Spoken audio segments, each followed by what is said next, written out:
Welcome back दोस्तों। आज की स्पेशल वीडियो में आप सभी का स्वागत है। दोस्तों आज वाले इस पर्टिकुलर वीडियो में हम बात करने वाले हैं बजाज फाइनेंस लिमिटेड की। यहाँ पर आज यानी कि 19 मई 2020 को कंपनी के क्वार्टर 4 के नतीजे यानी कि ईयर एंडिंग 2019-20 के जो रिज़ल्ट है वो पोस्ट कर दिए हैं और हम इस पर्टिकुलर वीडियो में उन रिज़ल्ट के ऊपर चर्चा करेंगे कि कैसा रिज़ल्ट पोस्ट हुआ है और एट द एंड में हम आप लोगों को बताएंगे कि क्या टारगेट्स आप लोगों को अगले ट्रेडिंग सेशन यानी कि 20 मई 2020 के ट्रेडिंग सेशन में आते हुए दिखेंगे। क्या स्टॉप लॉस रहेगा आप लोगों का, कहाँ तक की ट्रेडिंग रेंज आप एक्सपेक्ट कर सकते हैं और अगले ट्रेडिंग सेशन में कम्प्लीटली होने क्या वाला है इस स्टॉक में, तो वो डेफिनेटली आप लोगों को इस वीडियो के एंड में पता चलने वाला है। तो ये वीडियो आप लोगों के लिए बहुत इंपॉर्टेंट है। अगर आप बजाज फाइनेंस में इन्वेस्ट करते हैं या फिर आप ट्रेड करते हैं तो ये पर्टिकुलर वीडियो आप लोगों के लिए बहुत ज़्यादा इंपॉर्टेंट बन जाता है। तो चलिए दोस्तों अब वीडियो को स्टार्ट करते हैं। उससे पहले अगर आप लोगों ने अभी तक मेरी चैनल को सब्सक्राइब नहीं करा है तो ज़रूर से चैनल को सब्सक्राइब कर दीजिए। इस वीडियो को भी अगर पसंद आया तो लाइक कर दीजिए। तो अब बात करते हैं सबसे पहले रिज़ल्ट की। तो दोस्तों बहुत लोगों को पता चल गया होगा रिज़ल्ट क्या है, बट फिर भी मैं आप लोगों को थोड़ी शॉर्ट में समझा देता हूँ कैसे रिज़ल्ट आए हैं, क्योंकि हमें आगे ट्रेडिंग कॉल्स पे डिस्कस करने हैं। तो इस वजह से सिर्फ इंपॉर्टेंट पॉइंट्स को डिस्कस करेंगे। यहाँ पर जो प्रॉफिट पोस्ट की है कंपनी ने वो करीबन 948 करोड़ के आसपास है, जो कि क्वार्टर फोर्थ की प्रॉफिट्स है। दोस्तों मैं आप लोगों को ये भी बता दूं कि यहाँ पर जो इकोनॉमिक टाइम्स की पोल में जो एनालिस्ट प्रॉफिट मान रहे थे वो 1500 करोड़ के आसपास का है, बट उससे कंपैरिजन में जो प्रॉफिट निकल के आई है वो 948 करोड़ के आसपास की प्रॉफिट निकल के आई है। क्योंकि यहाँ पर दोस्तों बहुत ज़्यादा डेविएशन दिखा है प्रोजेक्टेड प्रॉफिट में और रियल प्रॉफिट में। तो दोस्तों इसका रीज़न मैं आप लोगों को बता दूं, ये जो रिज़ल्ट है वो एट द फर्स्ट ग्लैंस यानी कि पहली बार देखने में तो ख़राब निकल के आते हैं, बट इन डेप्थ अगर आप इसे स्टडी करें तो यहाँ पर ज़्यादा से ज़्यादा प्रोविजनिंग करने की कोशिश की है कंपनी ने। 1954 करोड़ का प्रोविज़न जो है वो कंपनी ने बनाया है इस बार वाले क्वार्टर यानी कि इस बार वाले ईयर एंड में। तो दोस्तों यहाँ पर जो प्रोविजनिंग है वो इतनी हाई होने के बाद जो प्रॉफिट है रियल प्रॉफिट या फिर आप इसे कह सकते हैं ऑपरेटिंग प्रॉफिट, तो वो कम निकल कर आई है और इसी वजह से हमें इतना बड़ा डेविएशन जो प्रोजेक्टेड प्रॉफिट है और रियल प्रॉफिट में आते हुए दिखा है। तो 1954 करोड़ का प्रोविजनिंग होने के बाद भी ठीक ठाक हमें प्रॉफिट देखने को मिलता है। तो इससे ये पता चलता है कि प्रॉफिट नंबर्स कोई भी ख़राब नहीं है, बल्कि एक स्ट्रॉन्ग प्रॉफिट नंबर है, क्योंकि इस पेंडेमिक को अगर हम ध्यान में रखें तो ये नंबर भी ख़राब नहीं है। इसके अकॉर्डेंस जो कोविड-19 की प्रोविजनिंग हुई है 1954 करोड़ में से पूरे 900 करोड़ जो है वो कोविड-19 के लिए प्रोविजनिंग की गई है। और अगर हम बात करें बाकी प्रोविजनिंग के लिए की यानी कि बड़े अकाउंट्स की, लार्ज अकाउंट्स की, तो बाकी बचे जो पैसे हैं वो बड़े अकाउंट्स के लिए प्रोविजनिंग की गई है।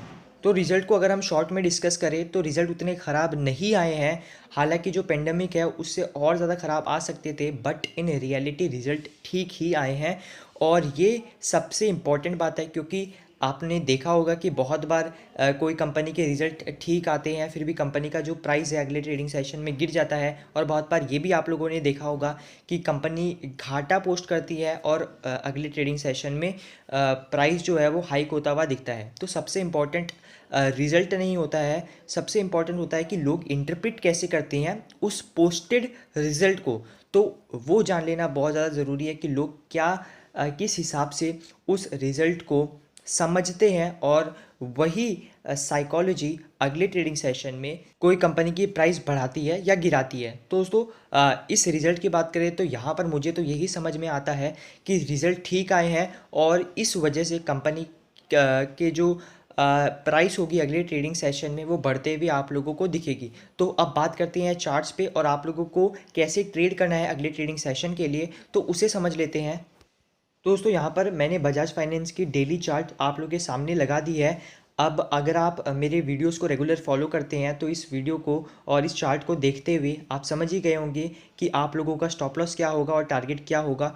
बट मैं आप लोगों को सिंप्लीफाइड वे में समझाने की कोशिश करता हूँ कि चार्ट्स क्या कह रहे हैं और अगले दिन के ट्रेडिंग सेशन यानी कि 20 मई के ट्रेडिंग सेशन में आप लोगों को कैसे ट्रेड लेना है, क्या स्टॉप लॉस रहेगा आप लोगों का, क्या टारगेट्स आप लोगों को देखने को मिलेंगे, तो उसके ऊपर हम डिस्कस करते हैं। दोस्तों यहाँ पर बहुत सिंप्लीफाइड वे में मैं आप लोगों को समझाऊंगा।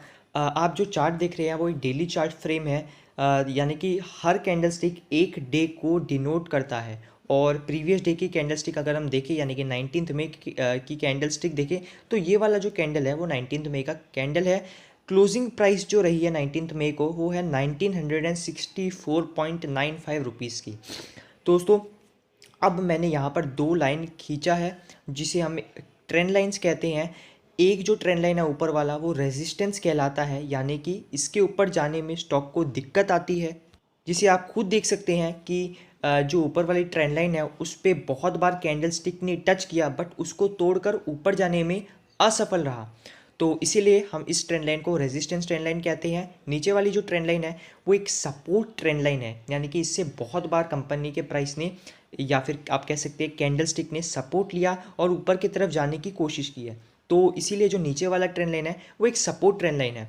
तो हमें इजीली क्या करना है स्टॉक के अंदर, हमें सपोर्ट ट्रेंड लाइन, अगर हम प्राइस की भी बात करें तो सपोर्ट ट्रेंड लाइन की आप देखिए बिल्कुल करीब है और सटा हुआ ही है, तो यहाँ पर बाई करनी है। मैं आप लोगों को बताऊंगा कि सपोर्ट कहाँ पर है। तो वो सपोर्ट के नीचे ₹1 नीचे आप लोगों का स्टॉप लॉस रहेगा, और ऊपर में जो टारगेट्स रहेंगे वो रेजिस्टेंस ट्रेंड लाइन के टारगेट रहेंगे, यानी कि स्टॉक वापस से उसी ट्रेंड लाइन को छूकर घूमेगा और उसी टाइम आप लोगों को उसको सेल कर देना है। तो ये तीनों ही जो लेवल्स है वो मैं आप लोगों को बताने वाला हूँ। आप देखिए यहाँ पर जो सपोर्ट निकल कर आता है वो मैं आप लोगों को सबसे पहले बता दूँ कि जो सपोर्ट है वो है 1925 रुपीज़ के आसपास, यानी कि 1925 रुपीज़ के ₹1-2 नीचे आप लोगों को स्टॉप लॉस रखना होगा। और अगले दिन के ट्रेडिंग सेशन के लिए आप लोगों को करंट मार्केट प्राइस जो कि 1965 रुपीज़ के आसपास है उस पर आप लोगों को ज़रूर से बाई करना चाहिए, और आप लोगों का स्टॉप लॉस रहेगा वो 1925 रुपीज़ के नीचे रहेगा।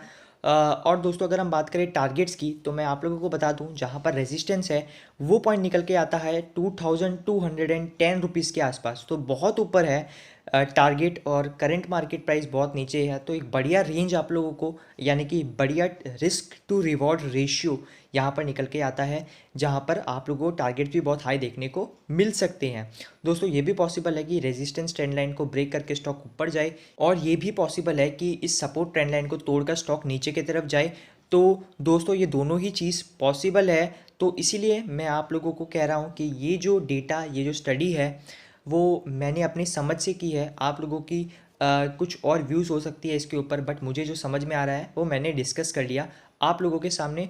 तो अब ये जो डिसीजन है वो आप लोगों का है कि आप लोगों को कैसे ट्रेड लेना है, बट मुझे जो डेटा मिल रही है उससे यही पता चल रहा है कि 1925 के नीचे आप लोगों को स्टॉप लॉस रखना है, और जो टारगेट्स आप लोगों को देखने को मिल सकती है वो 2210 रुपीज़ के आसपास किया। दोस्तों यही ट्रेडिंग कॉल है जो बजाज फाइनेंस के ऊपर मैंने आप लोगों को देने की कोशिश की। अगर आप लोगों को वीडियो पसंद आया तो इसे एक लाइक कीजिएगा और चैनल को सब्सक्राइब करना मत भूलिएगा। Until next time, thank you, take care and good bye.